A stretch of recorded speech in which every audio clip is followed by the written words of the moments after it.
आज की जो स्टोरी है इसका नाम है हनुमान। हमेशा की तरह बहुत शॉर्ट है और इजी स्टोरी है। बेसिक इंग्लिश के सेंटेंसेस का स्ट्रक्चर आपको यहाँ पर देखने को मिलेगा और ये पास्ट टेंस में ही होगी स्टोरी। सिंपल पास्ट टेंस के इसमें अधिकतर जो सेंटेंसेस होंगे वो आपको देखने को मिलेंगे। तो चलिए देख लेते हैं। सबसे पहले यहाँ पर कुछ वोकैब दे रखी है, उनका मतलब हिंदी में जान लेते हैं। नॉटी, नॉटी का मतलब क्या होता है? शरारती, नटखट, शैतान या बदमाश, उसको हम बोलते हैं नॉटी। फ्रीड, फ्री की ये सेकंड और थर्ड फॉर्म होती है फ्रीड। Free, freed, freed. तो फ्रीड का मतलब क्या हो गया? मुक्त किया गया यानी आज़ाद किया गया, इस तरीके से। ठीक है, पास्ट टेंस में सेकंड और थर्ड फॉर्म होती है फ्री से। फ्री का मतलब क्या होता है? मुक्त होना। उसी तरीके से आप लेंगे इसका सेंस। प्लम्प, प्लम्प का मीन मोटा, गोल मटोल, प्लम्प। नेक्स्ट है पफ्ड, पफ्ड का मतलब फूला हुआ। ठीक है, पफ्ड का मतलब फूला हुआ। थॉट, थॉट का मीन्स विचार, थॉट मीन्स विचार या फिर सोच। फ्रूट का मतलब आपको पता है फल होता है। स्मैक्ड, स्मैक्ड का मतलब स्वाद लेना।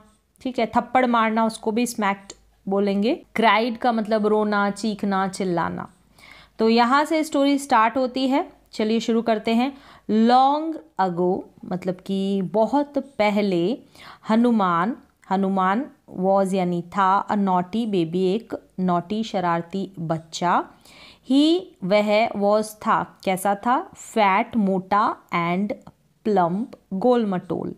लाइक यानी तरह, किसकी तरह? अदर बेबीज, अन्य बेबीज की तरह।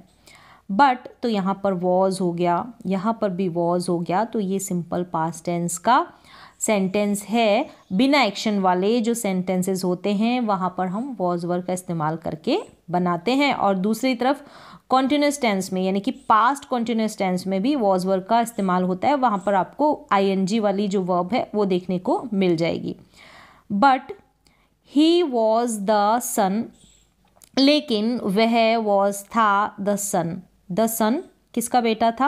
The son of the God of wind, the God of wind का बेटा था। द गॉड ऑफ विंड मतलब कि वायु के देवता, हवा के देवता, उनका वो बेटा था। सो इसलिए ही, वह वॉज था वेरी स्ट्रांग, बहुत मजबूत, शक्तिशाली था। ही कुड, कोई भी काम आप कर सकते थे, तो वो क्या कर सकता था? ऑल्सो भी फ्लाई यानी कि उड़ भी सकता था। कौन? हनुमान। क्लियर, आपको समझ में आ गया होगा। बहुत सिंपल सा ये पैराग्राफ है। एक बार फिर से मैं इसको रीड कर देती हूँ। Long ago Hanuman was a naughty baby, he was fat and plump like other babies, but he was the son of the God of wind, so he was very strong, he could also fly. Next para में क्या है? One day एक दिन, baby Hanuman got up यानी कि उठा, in the morning यानी सुबह, फीलिंग वेरी हंग्री, फील होना मतलब महसूस होना, लगना, वेरी बहुत, हंग्री मतलब क्या होता है? भूख, अनुभूति होना, एहसास होना, तो वो सेंस देता है फीलिंग का। तो एक दिन क्या हुआ? उन्हें बहुत भूख लगी। ठीक है, सुबह के समय। द सन वॉज, द सन जो सूरज है, वॉज यानी था, just coming up, just coming up, यहाँ पर कमिंग अप यानी कि कम अप। कम अप जो एक फ्रेजल वर्ब होती है, मतलब इनका साथ में मीन निकलेगा। मीन क्या है? जो सूरज है, सूरज का उगना जो होता है उसको यहाँ पर ये सेंस देगा राइज होना, राइज होना। तब हम उसका सेंस लेंगे कम अप, तो कमिंग अप, चढ़ना या आना। In the sky, the sun was just, तो कम अप का आपको मतलब समझ में आ गया होगा। राइज होना, सूरज का उगना, उसे टू राइज, टू राइज का सेंस देता है ये कम अप, टू राइज का। इन द स्काई, सूरज अभी आसमान में आ रहा था। द सन वॉज जस्ट यानी अभी, coming up in the sky. ठीक है, वॉज हो गया और ये कमिंग हो गया ना, तो इसका मतलब ये कॉन्टिन्यूस टेंस है। किसका? पास्ट का, वॉज है इसलिए। The sun was just coming up in the sky, it looked, अब यहाँ पर इट का यूज हुआ है सूरज के लिए, लगा, दिखाई देना, लगना, राउंड एंड रेड। और वो कैसा दिखाई दे रहा था? जो सूरज था वो गोल और लाल दिखाई दे रहा था, यानी कि गोल और लाल दिखा। बेबी हनुमान, जो बेबी हनुमान है, यहाँ पर पिक्चर दे रखी है, उन्होंने सोचा, इट वॉज अ फ्रूट। सोचा, ठीक है, थॉट का मतलब थिंक की सेकेंड फॉर्म है, ये सिंपल पास्ट टेंस है। यहाँ पर भी वॉज है, सिंपल पास्ट टेंस है। थिंक की सेकेंड फॉर्म हो गई थॉट, मतलब लगना होता है, सोचना होता है, विचार करने के लिए भी हम थिंक का यूज़ करते हैं। तो उन्हें लगा कि ये क्या है? इट वॉज अ फ्रूट, ये एक फल है। नेक्स्ट क्या है? यहाँ पर पिक्चर और दे रखी है। He wanted to eat it. He यानी वह चाहते थे, टू ईट इट उसको खाना, इट यानी कि सूरज को। सो इसलिए वो खाना चाहते थे ना, so he flew up.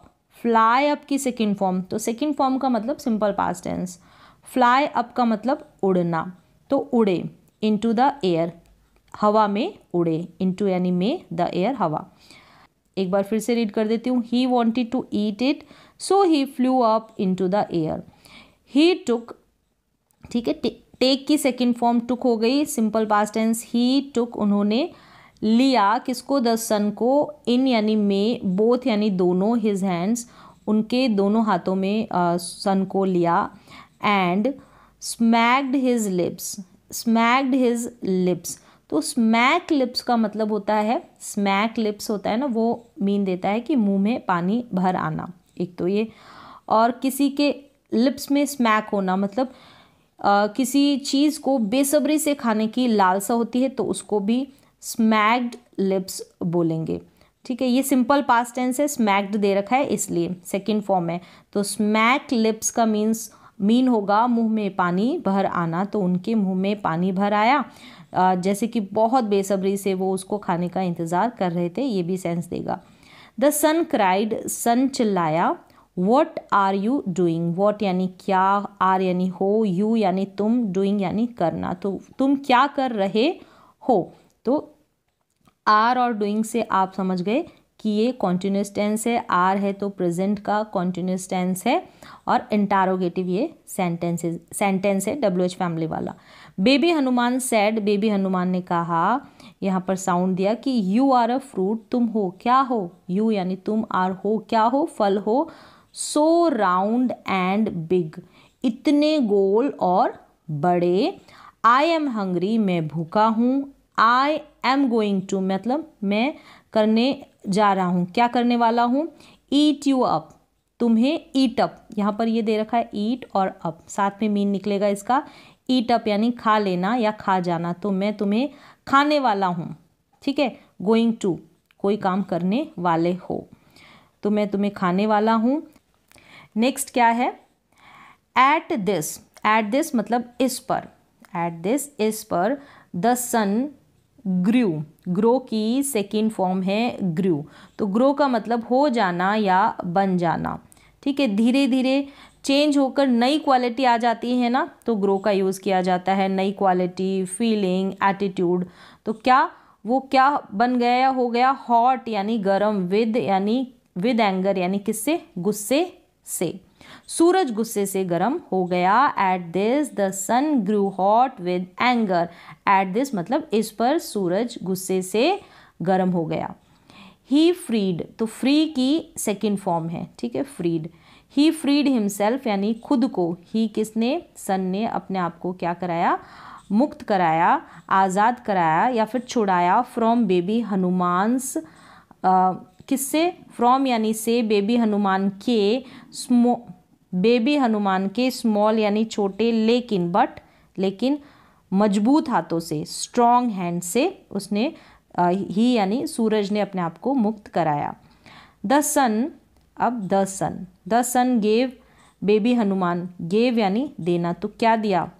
Baby Hanuman को एक स्लैप, एक थप्पड़ दिया, थप्पड़ मारा। ऑन, किसके ऊपर? ऑन यानी ऊपर, वन चीक यानी एक गाल पर, बेबी हनुमान के एक गाल पर सन ने थप्पड़ मारा। स्लैप मतलब थप्पड़ मारना। There was a loud sound, तो देयर एज अ सब्जेक्ट इस सेंटेंस के लिए यूज हुआ है बी वर्ब के साथ, यानी वॉज जो है बी वर्ब है। There was a loud sound, एक तेज आवाज थी। पुअर बेबी हनुमान, बेचारा बेबी हनुमान। फेल, फॉल की सेकेंड फॉर्म, फॉल की सेकेंड फॉर्म फेल यानी गिर गया। कहाँ पर? टू द ग्राउंड, ज़मीन पर। एंड लैंडेड, तो लैंड की सेकेंड फॉर्म है लैंडेड, तो सेकेंड फॉर्म मीन्स आप समझ जाए कि सिंपल पास्ट टेंस है, ठीक है। तो लैंडेड, लैंड का मतलब क्या होता है? ज़मीन, ज़मीन, और अपॉन मतलब के ऊपर, ज़मीन के ऊपर। हिज यानी उसका, किसका? हनुमान का। अदर चीक, गिरा, यानी उस दूसरे चीक यानी गाल के बल पर वो नीचे ज़मीन के ऊपर गिरा। कौन? Hanuman. As a result, as a result मतलब परिणाम स्वरूप, फल स्वरूप, इस कारण से, इस वजह से, इतने सारे आप इसको ट्रांसलेट कर सकते हैं हिंदी में। बोथ यानी दोनों, हिज चीक्स दोनों उसके जो गाल है, एक पर तो थप्पड़ मारा और दूसरे के बल वो नीचे गिर गया। यहाँ पर पिक्चर दे रखी है। वर हर्ट, दो है ना इसलिए वर का यूज हुआ है, सिंपल पास्ट टेंस है। हर्ट मतलब चोट लगना, तो दोनों गालों पर क्या हुआ? इस वजह से चोट लग गई। दे, दे यानी कौन? दे गाल। गॉट यानी हो जाना, क्या हो गए? पफ्ड एंड स्वलन, पफ्ड का मतलब क्या होता है? फूले हुए, और स्वलन का मतलब हो गया सूजे हुए, ठीक है। स्वलन का मतलब सूजे हुए, तो दोनों गाल फूल गए और सूज गए। They got puffed and swollen and to this day, and यानी कि और, अब यहाँ है to this day. To this day का क्या मतलब होता है? आज तक, ठीक है। To this day, to this day आज तक हनुमान हैज़ पफ्ड, हैज़ मतलब होना, ठीक है। पफ्ड यानी फूले हुए, चीक्स फूले हुए चीक्स है। Which give him the look of a monkey, which यानी कि जो, गिव यानी देना, हिम यानी उन्हें या उसे, लुक, लुक का मतलब रूप, किसका रूप देते हैं? मंकी का, बंदर का। विच give him the look of a monkey, जो एक बंदर का रूप देते हैं, जो गाल फूले हुए हैं। तो यहाँ पर ये स्टोरी कंप्लीट हो जाती है। बहुत सिंपल सिंपल आपको वोकैबलरी, इंपॉर्टेंट इंग्लिश की वोकैबलरी आपको यहाँ से